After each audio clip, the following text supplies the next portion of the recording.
Hey guys, how's it going? Today we're going to be doing something to the outside of the truck. Actually, we're going to be doing the headlights. Sorry for the lighting, we're kind of in between storms and I'm running out of daylight. But anyway, I hope you can kind of see this. How hazed over and crappy those are. I've actually seen a lot worse, but we're going to be sanding those down today, and then tomorrow. This is all going to be one video, so it'll just be a cut to tomorrow. But then tomorrow I'm going to go into a garage where I can paint where it's warmer, and I'll have some like 500 watt lights to do that. But anyway, we're going to sand this down to get all the oxidized stuff off today. This will leave them pretty foggy, so I won't be able to drive it at night until tomorrow night or whatever, so after the paint's dry. But anyway, so we're going to sand these down, but we're going to be wet sanding. So we have our water, we have a squirt bottle. I'm in an apartment complex, I don't have a hose, so apartment life, got to pack your water. Anyway, so essentially we're just going to be spraying the surface down kind of like this. I'm not doing this one yet, but and then you use your wet sandpaper and you sand, and then you rinse it off, and then you sand, and basically that's rinse repeat. But we're pretty much just going to be doing like this. We're not going to be doing circles. We want to go like this, so when you paint it, there's tiny little like nearly invisible, if not invisible, scratches that we want them to be like this, so the paint doesn't drip as easy. That's basically, I did that on this Corolla, and these have already been polished, and they're already actually dirty again. But as you can see, I mean, those look nearly new, and they're nearly perfect, and they really they make your car look a lot better. And as you can see, it becomes an eyesore, right? You look at the front end, they're a little bit yellow, they're foggy. But anyway, so it's 2 minutes in, and I'm going to get back to you after I'm about halfway through this or so, because as I said, I'm losing light. As you can see, hopefully, yeah, perfect. See how milky that is? And you see especially where it's black, how it's real nasty, and it's cloudy, right? So basically, that's all the bad plastic and what's left of. If there is any UV coating left, this is getting rid of it, and it's also getting rid of the dead plastic on top as well. So basically, after this, it'll just be bare plastic, and that's what we're trying to do. Just get clean, unoxidized bare plastic. This is about where I want to see the 500 grit. It actually doesn't look as cloudy in the video, which is nice, but I mean, rest assured, it's pretty cloudy. But mostly, if you look at it, see that color difference? There's a yellow hue to it, and that's just kind of clear, or white, I should say, not clear, because it's real cloudy. But that's what we want. We've pretty much evenly taken off the whole top layer.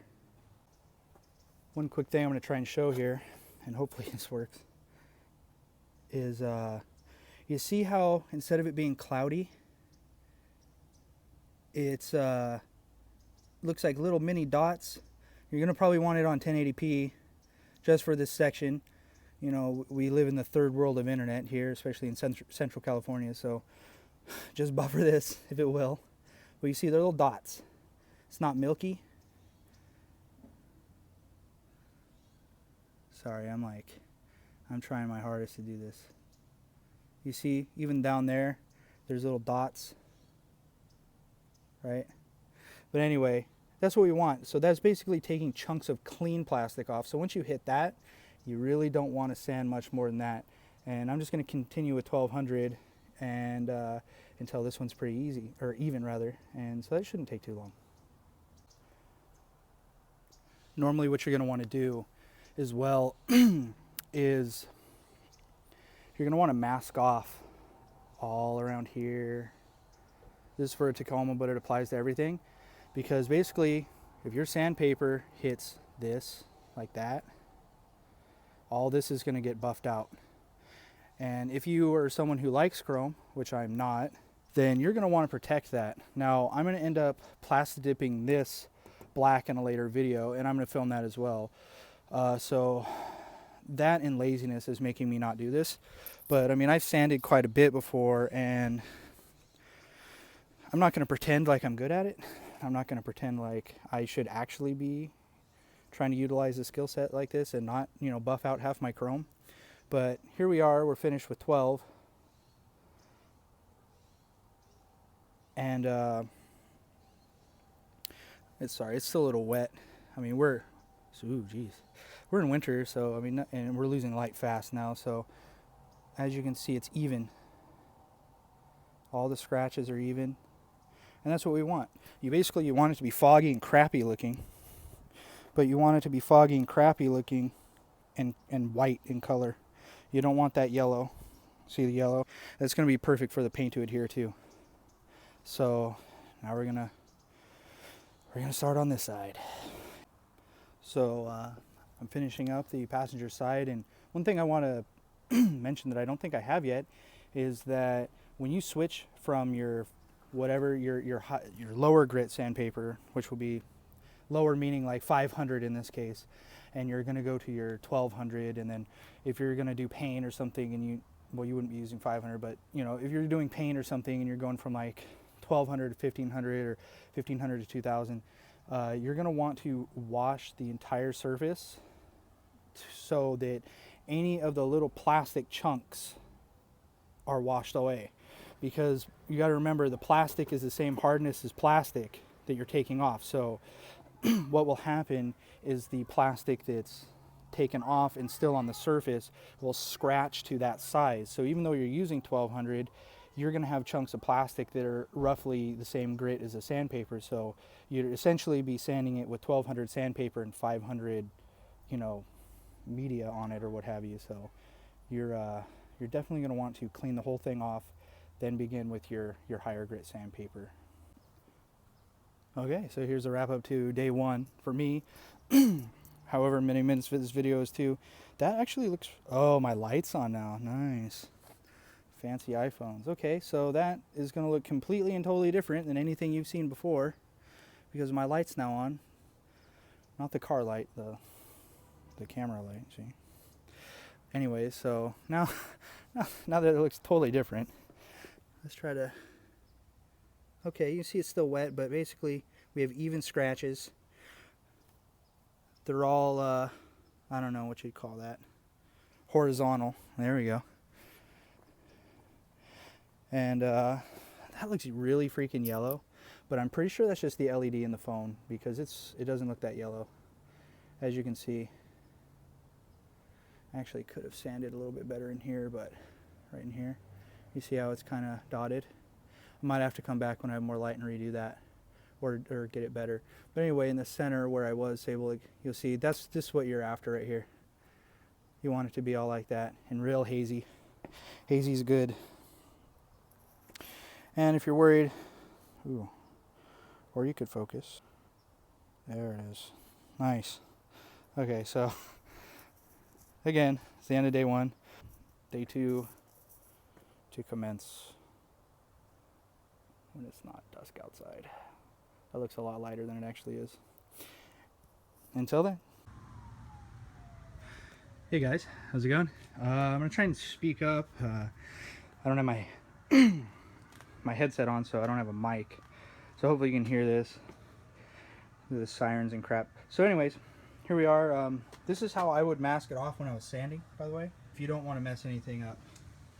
But basically right now what I'm doing, as you can see here, I have them masked off. I wiped them off with water since I had to drive about 50 miles or so. And we're out of light again. So the 500 watts. And they're actually doing a secondary function of it being winter time. I think paint, I don't know, I think it has to be something like 60 degrees. It's probably in the 50s, but the whole grill right now, I don't want to say warm to the touch, but it is definitely warmer than ambient temperature, which is what we want. Anyways, you see that sheet there, I'm going to lay this across the whole front, and I'm going to tape it down.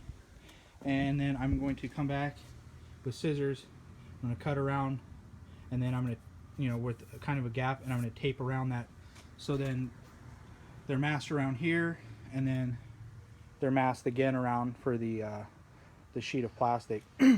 What that's going to do is it's going to keep the overspray off of this whole thing. When I did the Corolla, I was doing how you're supposed to. I'll try to get this. I was kind of, real close, doing everything how you're supposed to. You can find other stuff online. And I was finding overspray like up in here even. So I mean, it does move around. So you're also going to want to, like, this is not ideal to spray like halfway inside. As you can see, I'm pretty close to the edge. You can see where it's raining. Got a little bit of a gap. But anyway, so it's also windy, which is fun. But anyway, so after I mask off the area again, we just lost light in the background. Anyways, I'm going to hit these with rubbing alcohol. I think they have like 90% here, something like that. I've used 70, it doesn't matter. But anyway, you're going to want to really work this really well with the alcohol. That's going to take off all the grease from your fingers and chunks of bug, and who the hell knows what else will hit you out on the freeways here. It's going to take all that off and make it a clean surface. I also had to resand them a little bit, just to kind of, I don't know. I was losing light last night. They kind of look crappy to me, so I want a good result. But anyway, so I'll stop it right here. That way we'll give it a good point, because as soon as you lay down that first coat of paint, it's going to gloss up. It's going to look real nice. One quick thing. This is the paint I'm using. Sorry. So this paint, I really like Rust-Oleum products, and this is what I used before, because as you can see, it works on plastic. It's non-yellowing. Fast drying helps, but whatever, and is UV resistant. So you definitely want UV resistant, and you want plastic. So those two things are going to make it work on this. I recommend this. I've seen other stuff that's UV resistant, non-yellowing plastic clear, but you want gloss clear because you're going to be polishing this out too after it cures. So that's what I recommend. It's worked for me, but you kind of have to, you have to be your own man or woman at some point. So. All right, here we are. We have it covered mostly. I was fighting the wind pretty hard, which is, always best case scenario for painting is, a bunch of freaking gusts of wind blowing your cover all over the place. But anyway, so they're taped down. I cut about halfway through. I should say I cut the plastic back away from the edge so that I could tape halfway over the plastic and halfway over the other tape. This ensures a good bond. You also want to make sure that, like, it's not really, like, you'll see how I have it, the flaps in there, they can flap down, but that's going to keep paint from getting way back in there. You don't really want paint, like, I mean, I guess you can if you want, but it's kind of not that great. Anyway, so I've already used the alcohol. Actually, you can put the cap on that. I don't know why I'm filming this. Whatever. But anyway, so now I'm getting ready to paint. Can't recommend these little adapters enough. Jeez, it's like a freaking ad for Rust-Oleum. I didn't even realize it was a Rust-Oleum brand, but whatever. They're not paying me to say that. I guess you probably have to be popular and like have a lot of subs to do that. But if you see this Rust-Oleum, hit me up. I'm big time.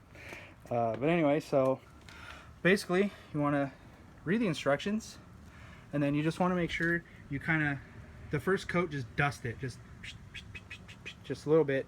What that's going to do is it's going to tack up and make it so your other coats stick. If you don't do that, it's going to run. Let's be honest, I'm probably going to end up with a run here or there, but you can buff that out. Or I should say you'll cut it, and I'll show that on a video too. But anyway, so this is where we're at now, and we are getting ready to start the paint process in the cold wind. But in front of these halogen lights, it's actually pretty warm, so yeah. Alright, so here's the first coat. As you can see, it's just dusted. This is not a thick coat. Oh yeah, look at that. It's not a thick coat. That's just to quickly adhere and it quickly dry. But you can already see even a crappy coat. I mean we're talking like a world of difference, right? So yeah, here we go. So now you wait. I don't know. I think it's like 4 to 5 minutes or something before you put on the second coat. Again, read your instructions and follow those, not me. I don't listen very well. So, come back after I get my other coats on. Alright, so we're in between coat 3 and 4. I just sprayed it, so it's you know, it's still really wet, as you can see there. Like I said, that's a giant run, but that's okay. It's really God, that's gonna be hard to see, but that's actually gonna sit down by the time it cures. It's gonna sit down pretty flat, so it won't be a big deal. And then you'll see it looks a little bit milky as well. I don't know if that's from the temperature or what, but as it dries, that actually goes away, so it's not too bad. One thing that's going to be a bit of an issue right there, I don't know what the hell happened there. Something contaminant flew in, because pardon my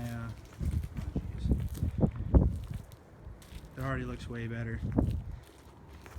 Like I said, the minimum spray time on, or the minimum spray temperature on this is 50, and it's currently 56, and the surface temp of these lights is a little bit above that from running these halogen bulbs on them for a while. So we're technically above, but I mean this is not quite ideal. But anyway, I think I'll just come back after I'm finished, and when I pull the masking stuff off for the night. So here we are, we're all done. I think I did 4 total coats. I waited kind of an extra time on the bottom, but as you can see, that looks way better already. I don't wait for it to dry to pull off the outside, because if something hits into it, then it has a chance to kind of repair itself when it self-levels. What it does is it ends up melting in, so it ends up like kind of weird like this right here. Let me see if I can get, as you can see, perfect right there. That's gonna have to be sanded, but that's not a big deal, because somehow, again, we're painting in the wind and the rain and stuff. So that right there, that's not a run, that's a hair. And then obviously we have that, and then we have the other runs too, which actually you can't hardly see, but when we sand those, that's gonna be fixed. I'm gonna post this as is. I'll probably do an update in a week. I'm going to do the Plastidip video as well. Hopefully it dries out and for more than like 2 minutes at a time, so then we can actually move forward. But I hope you guys enjoyed it. This should be pretty easy for anyone to do, unless you have a second gen, and then you're going to need 285s and a 3-inch spacer lift to accomplish this, because that's pretty much necessary for anything. I'm just kidding. I don't want anyone that stumbles across this think you actually need that. But anyway, so I'm gonna leave it here, and you guys, you know, like it, leave comments or whatever if you have any questions. I didn't spend any money for this because I done it with the Corolla, but I mean we're not talking about a whole lot of money. Those, like Home Depot and stuff, has paint supplies. They're all pretty cheap, and this is going to work a lot better, and it's a permanent fix rather than the sanding it down and then polishing it, because we're going to be cutting this, we're going to be polishing it, and we're going to actually be waxing them just to kind of keep them nice. And earlier in the video you saw the Corolla, and that was done 3-4 months ago, maybe even longer. Yeah, it might have been 5-6 months ago actually, and we have not reapplied any wax, we have not done anything, and there's been 0 discoloration. So this is something that I really recommend doing if you feel confident to do it. But I mean, as you can see, you don't need perfection, because I mean, just keep an eye on, you know, the problems that I've showed, because when you buff them, they'll be a lot less noticeable. You guys have a good one. Like, favorite, subscribe, whatever else all the other YouTubers say to do, and take it easy.